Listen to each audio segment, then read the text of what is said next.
अज्ञानतिमिरान्धस्य ज्ञानाञ्जनशलाकया चक्षुरुन्मीलितं येन तस्मै श्रीगुरवे नमः. ಇದು ಬ್ರಹ್ಮ ಅಂತ ಗೊತ್ತಾಯಿತು. ಈಗ ಫಸ್ಟ್ ಬನ್ನಿ, ಫಸ್ಟ್ ಉಪನಿಷತ್ತು ಮೊದಲನೇ ಮಂತ್ರಕ್ಕೆ ಬನ್ನಿ. ಮೊದಲನೇ ಮಂತ್ರಕ್ಕೆ ಓಂ ಇತ್ಯೇದಕ್ಷರಮಿದಂ ಸರ್ವಂ ಭೂತಂ ಭವದ್ ಭವಿಷ್ಯತಿ ಸರ್ವಂ ಓಂಕಾರ ಏವ. ಓಂ ಇತ್ಯೇದಕ್ಷರಮಿದಂ ಸರ್ವಂ ಯಾಕೆ ಹೇಳಿದ್ದಾರೆ? ಓಂಕಾರ ಯಾಕೆ ಪ್ರಿಸ್ಕ್ರೈಬ್ ಮಾಡಿದ್ದಾರೆ? We have seen the definition of Atman. Now it says, first ಮಂತ್ರ ಹೇಳುತ್ತೆ ಓಂ ಇತ್ಯೇದಕ್ಷರಮಿದಂ ಬ್ರಹ್ಮಂ. ಅಷ್ಟೇ ಅಲ್ಲ ಓಂಕಾರನ ಪರಮಹಂಸ ಸನ್ಯಾಸಿಗಳಿಗೆ ಮಾತ್ರ ಅದನ್ನು ಪ್ರಿಸ್ಕ್ರೈಬ್ ಮಾಡಿದ್ದಾರೆ. Paramahamsa sanyasi is the highest in the sanyasi order. ಅವರಿಗೆ ಓಂಕಾರ ಪ್ರಿಸ್ಕ್ರೈಬ್ ಮಾಡಿದ್ದಾರೆ. ಯಾಕೆ ಪ್ರಿಸ್ಕ್ರೈಬ್ ಮಾಡಿದ್ದಾರೆ?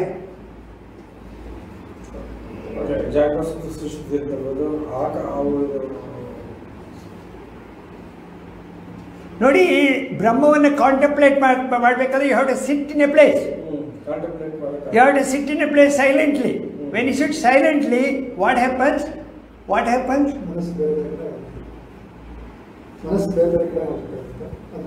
ಸ್ವಲ್ಪ ಹೊತ್ತು ಸೈಲೆಂಟ್ ಆಗಿ ಕೂತ್ಕೊಂಡು ನಿದ್ದೆ ಬಂದ್ಬಿಡುತ್ತೆ. ನಿದ್ದೆ ಅಂದ್ರೇನು?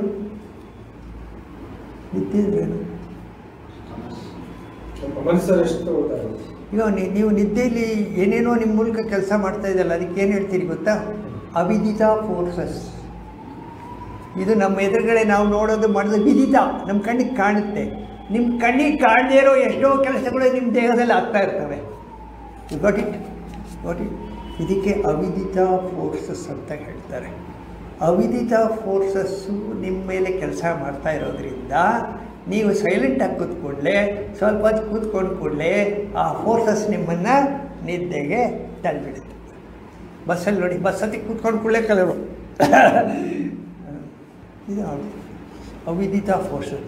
ಸೊ ಈ ಅವಿದಿತ ಫೋರ್ಸಸ್ಸನ್ನು ಮೀರಿ ಕೂತ್ಕೊಳ್ಳೋದಕ್ಕೆ ಎಚ್ಚರ ಅವಸ್ಥೆ. ನಿದ್ದೆ ಅವಸ್ಥೆಯಲ್ಲಿ ನಿಮಗೆ ಫ್ರೀಡಮ್ ಇಲ್ಲ. ನಿದ್ದೆ ಅವಸ್ಥೆಯಲ್ಲಿ ನಿಮಗೆ ಬ್ರಹ್ಮ ಇದು ಮಾಡಲಿಕ್ಕಾಗಲ್ಲ, ಜಿಜ್ಞಾಸೆ ಮಾಡೋಕ್ಕಾಗಲ್ಲ, ಕೂತ್ಕೊಳ್ಳೋಕ್ಕಾಗಲ್ಲ, ಮೆಡಿಟೇಟ್ ಮಾಡಲಿಕ್ಕಾಗಲ್ಲ. ಎಚ್ಚರ ಅವಸ್ಥೆಯಲ್ಲಿ ಆಗುತ್ತೆ, ಆದರೆ ಅವಿದಿತ ಫೋರ್ಸಸ್ ನಿಮ್ಮನ್ನು ಮಾಡೋಕ್ಕೆ ಬಿಡಲ್ಲ. ಈಗ ಅವಿದಿತ ಜಾಗ್ರತೆಯಲ್ಲಿ ತಿಳ್ಕೊಳ್ಬೇಕು. ಆದರೆ ಬಿಡಲ್ವಲ್ಲ, ಅದು ಕೂತ್ಕೊಳ್ಳೋಕೆ ಬಿಡಲ್ವಲ್ಲ. ನೀವು ಕೂತ್ಕೊಳ್ಳಿ, 5 ನಿಮಿಷ ಕೂತ್ಕೊಳ್ಳಿ. ಅದು ಹಾಗೇ ಆಗಬೇಕು. ನಾನು ಒಂದು ಎಕ್ಸಾಂಪಲ್ ಕೊಡ್ತೀನಿ. ನಮಗೆ ಇದನ್ನು ಡಿಸ್ಕಸ್ ಮಾಡಿದಾಗ, ಈ ಪೂಜೆ ಮಾಡ್ತಾ ಇದ್ದಾಗ ಏನೇನೋ ಹಳೇ ನಮ್ಮದು ಚಿಕ್ಕ ವಯಸ್ಸಲ್ಲಿ ಆಗಿರೋದೆಲ್ಲ ಕೆಲವು ನೆನಪು ಬರುತ್ತೆ. ನಮಗೆ ಕೆಲವು ಅನುಭವಗಳಾಗಿರ್ತವೆ. ಆ ಅನುಭವ ಈಗ ಇದು ಆ ಅನುಭವ ಇದೇ ಆಗಿದೆಯೋ ಏನೋ. ಉದಾಹರಣೆಗೆ, ನಾನು ಹೈಸ್ಕೂಲ್ ಓದ್ತಾ ಇದ್ದಾಗ, ಹೈಸ್ಕೂಲಲ್ಲಿ ನಾವು ಕೊಡಗಲ್ಲಿ ಓದಿದ್ದು. It was A beautiful place. ನಮ್ಮ ಹೈಸ್ಕೂಲ್ ಇದ್ದಿದ್ದು ಒಂದು ಗುಡ್ಡದ ಮೇಲೆ, ಕಾಡು ಇದು ತೋಟ, ಕಾಫಿ ತೋಟ, ಕಾಫಿ ಆ ಥರ ಗುಡ್ಡದ ಮೇಲೆ ಶಾಲೆ, ಹೈಸ್ಕೂಲು. ಆ ಕೆಳಗಡೆ ಫುಲ್ಲು ಡೌನ್, ಅದು ಬೆಟ್ಟದ ಅರ್ಧ ಭಾಗ ಅಥವಾ 60% ಕೆಳಗಡೆ ಬಂದೇ ರೋಡು. ಮಡಿಕೇರಿಯಿಂದ ಸಿದ್ದಾಪುರಕ್ಕೆ ಹೋಗೋ ರೋಡ್ ಇದೆ. ಅದು ಹಿಂಗೆ ಹೋಗ್ತಾ ಇರುತ್ತೆ, ಅದು ರೋಡು. ನಾವು ಆಮೇಲೆ ರೋಡಿನ ಕೆಳಗಡೆ ಗುಡ್ಡ ಎಂಡ್ ಆಗುತ್ತೆ. ಅಲ್ಲಿ ಒಂದು ತೊರೆ ಗೊತ್ತಲ್ಲ, ಪ್ಯೂರ್ ವಾಟರ್ ಹೋಗ್ತಾ ಇರುತ್ತೆ ಅಲ್ಲಿ. ತೊರೆ ಎಲ್ಲ ಸಣ್ಣ ಹಕ್ಕಿ ಅದು ಇದು ಸೌಂಡ್ ಆಗ್ತಾರೆ, ನೀರು ಹೋಗ್ತಾ ಇರುತ್ತೆ. ನಾವೇನು ಮಾಡಬೇಕಂದ್ರೆ ಅಲ್ಲಿ ಬುತ್ತಿ ಡಬ್ಬ ತಗೊಂಡಿರ್ತೀವಿ, ಅದು ಊಟ ಮಾಡಿ ರೋಡ್ ದಾಟಿ ಕೆಳಗಡೆ ಇಳಿಬೇಕು ತೊರೆಗೆ. Beauty of the place, the silence of the place and the birds. ಆ ನೀರು ನೀವೇನೋ ಹೇಳ್ತೀವಲ್ಲ, ಜುಳು ನಾದ, ಅದಕ್ಕೆಲ್ಲ ಕವಿಗಳೆಲ್ಲ ಬರೀತಾರಲ್ಲ, ಆ ಸೌಂಡು. ನಾವು ಹೋಗಿದ್ದು ಊಟ ಮಾಡಿ ಡಬ್ಬ ತೊಳೆಯೋಕ್ಕೆ ನಮ್ಮದು. ಅಲ್ಲಿಗೆ ಹೋಗಿ ಡಬ್ಬ ತೊಳೆದು ಎದ್ದು ನಿಂತ್ಕೊಂಡ್ರೆ ಸ್ವಲ್ಪ ಹೊತ್ತು ಇಲ್ಲೇ ಇರೋಣ. ಯಾಕೆ ಹೋಗೋದು? You forget yourself. You are awake. You are in ಜಾಗೃತಾವಸ್ಥಾ. ಬಟ್ ಇವರು ನಿಮಗೆ ಗ್ಲಿಮ್ಸ್ ಎಲ್ಲ ನಿಶ್ಚೇಷ್ಟಿತ ಆಗಿಬಿಡುತ್ತೆ, ಏನೂ ಮಾಡೋಕ್ಕಾಗಲ್ಲ. ಸುಮ್ಮನೆ ನೋಡ್ತಾ ಇರ್ತೀರಾ, ಪ್ರಕೃತಿ ಜೊತೆ ಒಂದಾಗ್ಬಿಟ್ಟಿರ್ತೀರಾ, ನೀವು ಎಚ್ಚರವಾಗಿರ್ತೀರಾ, ಬ್ರೀದಿಂಗ್ ನಾರ್ಮಲ್ ಆಗಿರುತ್ತೆ. ಅಲ್ಲಿ ಆಚೆ ಬರೋಕ್ಕೆ ಮನಸ್ಸಾಗಲ್ಲ, ಮನಸ್ಸೇ ಇರಲ್ಲ, ಸ್ವಲ್ಪ ಹೊತ್ತು ಮನಸ್ಸೇ ಇರಲ್ಲ, ಮನಸ್ಸೇ ಇರಲ್ಲ. You are almost you have experience ತುರಿಯೋ ಎಟ್ ದಟ್ ಟೈಮ್. ತುರಿಯಾವಸ್ಥೆ ಎಚ್ಚರದಲ್ಲಿ ಹೇಗೆ ಅನುಭವ. ನೀವು ಏನೇ ಸರ್ಕಸ್ ಮಾಡಿ, ಏನೇ ನೇತಿ ಎಲ್ಲ ಮಾಡಿ, ನಿಮ್ಮ ಅನುಭವಕ್ಕೆ ಬರದೇ ಹೋದರೆ, ಅದು ಬಾಯಲ್ಲೇ ಉಳ್ಕೊಂಡ್ರೆ 5 ಪೈಸದ ಉಪಯೋಗ ಇಲ್ಲ. ಕಗ್ಗ ತಗೊಳ್ಳಿ, ಇವಾಗ ಇದಕ್ಕೊಂದು ಕಗ್ಗ ಇದೆ, ಹೇಳ್ತೀನಿ ತಗೊಳ್ಳಿ ಕಗ್ಗ ತಗೊಳ್ಳಿ. ಇವತ್ತು ಅದಕ್ಕೋಸ್ಕರ ಅದು ಹೇಳಬೇಕಂತ ನನಗೆ ಅನುಭವ ಆಗಿತ್ತು, ಅದು ಈಗ ಗೊತ್ತಾಯಿತು. ಅದು ಸರಿಯಾಗಿರುತ್ತೆ, ಬಿಟ್ಟು ಬರೋಕ್ಕಾಗಲ್ಲ, ಅದು ಅಲ್ಲೇ ಇರಬೇಕು, ಅಲ್ಲೇ ಇರಬೇಕು. ಅದಕ್ಕೊಂದು ಕಗ್ಗ ಇದೆ ತಗೊಳ್ಳಿ. ನಮ್ಮದು ಹೋಗೋ ದಾರಿಲಿ ಅದೇನು ಸಿಗುತ್ತೆ ಅದು ಚಕ್ಕದ ಒಳ್ಳೆ ಹಾಕೊಂಡೆ, ಆಮೇಲೆ ಅದು ಸಿಗದೆ ಆದರೆ ಕಷ್ಟ.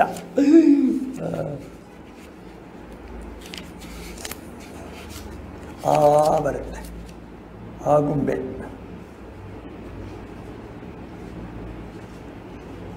ಐವತ್ತೇಳು. ಇದು ಯಾಕೋ ಭಾಳ ನನಗೆ this Kagga is bothering A lot. ಇನ್ನೂ ಯಾಕೆ ಹೇಳ್ತೀನಿ. 57.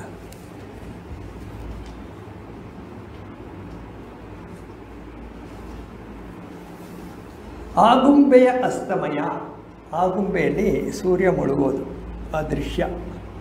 ದ್ರೋಣ ಪರ್ವತದ ಉದಯ. ದ್ರೋಣ ಪರ್ವತ ಅಂದರೆ ಚಂದ್ರದ್ರೋಣ ಪರ್ವತ. ನಾವು ಅದಕ್ಕೆ ಬಾಬಾ ಬುಡನ್ಗಿರಿ ಅಂತ ಹೇಳ್ತಾರೆ. ಬಾಬಾ ಬುಡನ್ಗಿರಿಗೆ ಚಂದ್ರದ್ರೋಣ ಪರ್ವತ, ಅಲ್ಲಿ ಸೂರ್ಯೋದಯ. ಆಗುಂಬೆಯ ಅಸ್ತಮಯ, ದ್ರೋಣ ಪರ್ವತದ ಉದಯ. ಎರಡು ಒಂದೇ ಆಗುತ್ತಲ್ವಾ? ಆಗುಂಬೆ ದ್ರೋಣ ಪರ್ವತ ಅಂದರೆ ತುಂಬ ದೂರ ಇದೆ. ಇದು ಚಂದ್ರದ್ರೋಣ ಪರ್ವತ. ಅವ್ರು ಹೇಳಿದ್ದನ್ನು ನಾವು ಅರ್ಥ ಮಾಡ್ಕೊಳ್ಳೋಣ.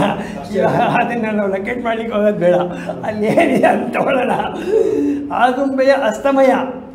ಆಗುಂಬೆ ಅಸ್ತಮಯ ಚೆನ್ನಾಗಿದೆ, ಅದೇನಾಗುತ್ತೆ ಅಂತ. ಚಂದ್ರದ್ರೋಣ, ಬಾಬಾ ಬುಡನ್ಗಿರಿಲಿ ಸೂರ್ಯೋದಯ. ತ್ಯಾಗರಾಜನ ಗಾನ, ವಾಲ್ಮೀಕಿ ಕವನ, ಆಗಿಸವೆ ತಾವು ಇವು ಎಮ್ಮ ಅಂತರಂಗದಿ ಸತ್ಯಯೋಗ ಫಲಕಾಂಕುರವ.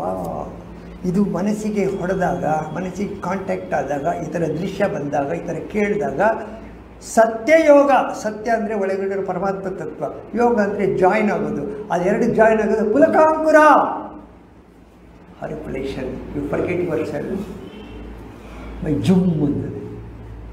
ಸತ್ಯಯೋಗ ಫಲ ಅನುಭವಿಸೋದ್ರೆ ಆಗಲ್ಲ. ಕೇಳಿಸ್ಕೊಂಡ್ರೆ ಏನು ಉಪಯೋಗ ಇಲ್ಲ. ಅಂದರ್ಗೋ ಸತ್ಯಯೋಗ ಫಲಕಾಂಕುರ.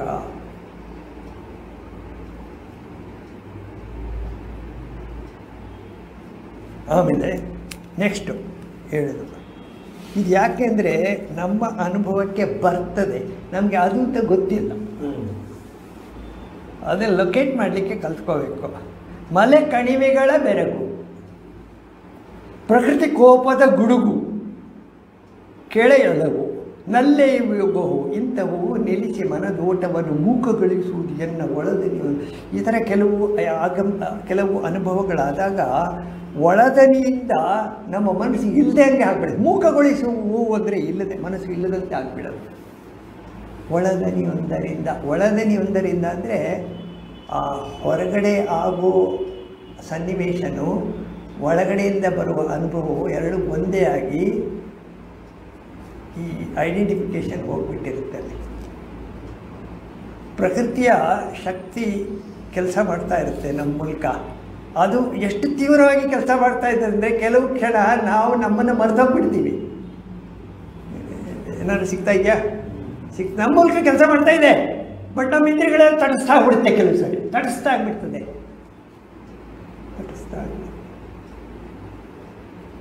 ಸತ್ಯಯೋಗ ಫಲಕಾಂಕುರ.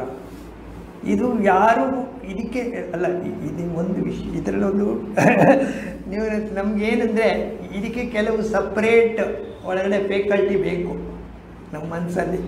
ಇದನ್ನು ನೋಡಿ ಅನುಭವಿಸೋವಂಥ, ಈಗ ನಾನು ಅದು ಹೇಳ್ದೆಲ್ಲ, ನಾವು ನೀರೇ ಹೋಗಿ ಡಬ್ಬ ತೊಳ್ಕೊಂಡು ಬರ್ತಾಯಿದ್ದೆ, ಅಲ್ಲಿ ಏನೋ ಆಗ್ತಾಯಿತ್ತು, ಸುಮ್ಮನೆ ಮಾಡಿ. ನೀವು 4-5 ಜನ ಹೋದರೆ ಆಗಲ್ಲ, ಅದು ಏಕಾಂಗಿಯಾಗಿ ಹೋಗಬೇಕು. ಸಾಲಿಟ್ಯೂಡ್ ಇರಬೇಕಲ್ಲಿ. ನೀವು ಪ್ರಕೃತಿ ಜೊತೆ ಲಯ ಆಗಿಬಿಡಬೇಕು. ಸತ್ಯಯೋಗ ಫಲಕಾಂಕುರ.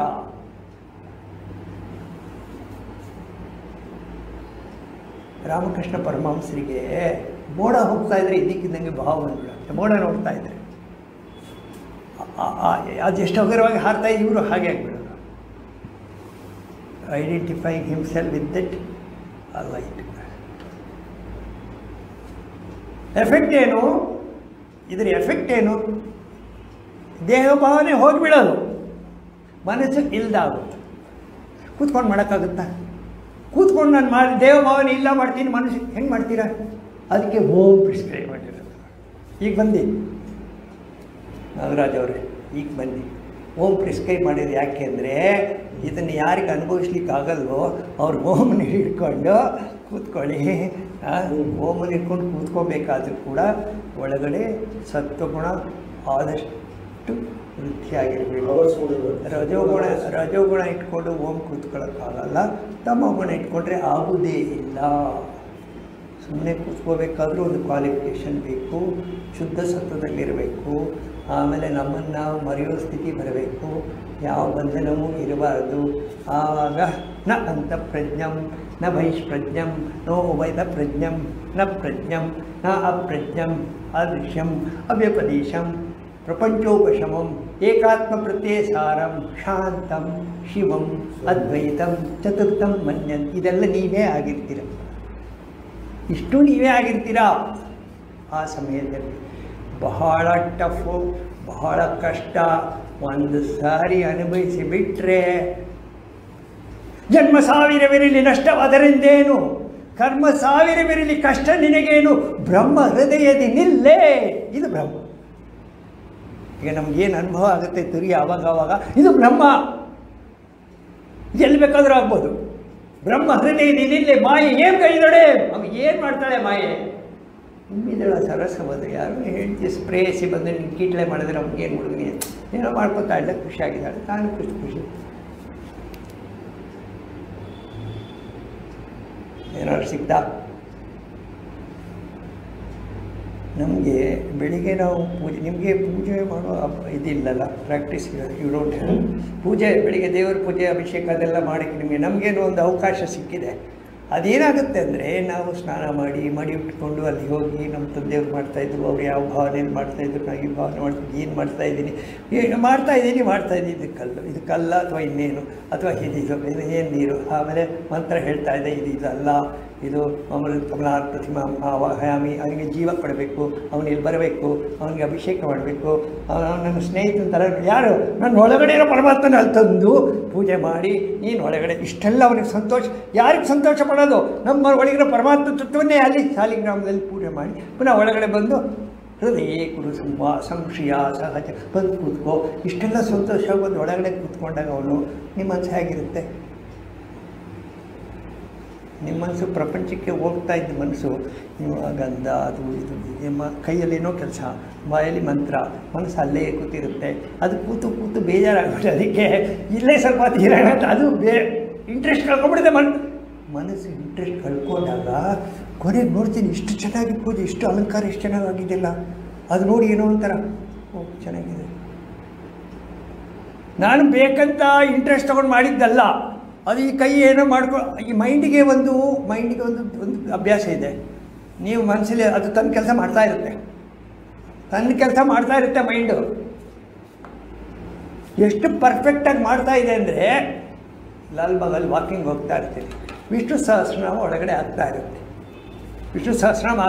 ಯಾರೋ ಎದುರುಗಡೆ ಬರ್ತಾರೆ, ಸಾರ್ ಹೇಗಿದ್ದೀರಾ, ಏನೋ ಒಂದು ಮಾತಾಡ್ತಾರೆ, 2 ಮಾತು ಆಗ್ತಾ ಇರುತ್ತೆ. ಹೋಗ್ತಾನೆ, ಹೋಗ್ಕೊಂಡಿದ್ದು ಅದು ಎಲ್ಲಿ ನಿಲ್ಲಿಸಿದ್ಯೋ ಅಲ್ಲಿಂದ start. This mind does it. ನಾನು ಅಯ್ಯೋ ಇದೆಲ್ಲಿಂದ ಬಂತಿದ್ದು, ಬರ್ತಾ ಇದೆಯಲ್ಲ, ಕಂಟಿನ್ಯೂ ಹೋಗ್ತಾ ಇದೆಯಲ್ಲ, ಅದು ಸ್ಟೋರ್ ಮಾಡಿರುತ್ತೆ ಒಂದು ಕಡೆ. ಕನ್ಸಿಸ್ಟೆನ್ಸಿ, ಸಾಧನೆ. ಮೈಂಡು ಡಿಸ್ಟರ್ಬ್ ಆದಾಗ ಅರ್ಧ ಸಹಸ್ರ ತಪ್ಪದೆ ರಿಪೀಟ್ ಆಗ್ತಾನೇ ಇರುತ್ತೆ. ಅದು ಅದೇ ಬರ್ತಾ ಇರುತ್ತೆ, ಮುಂದಕ್ಕೆ ಹೋಗಲ್ಲ.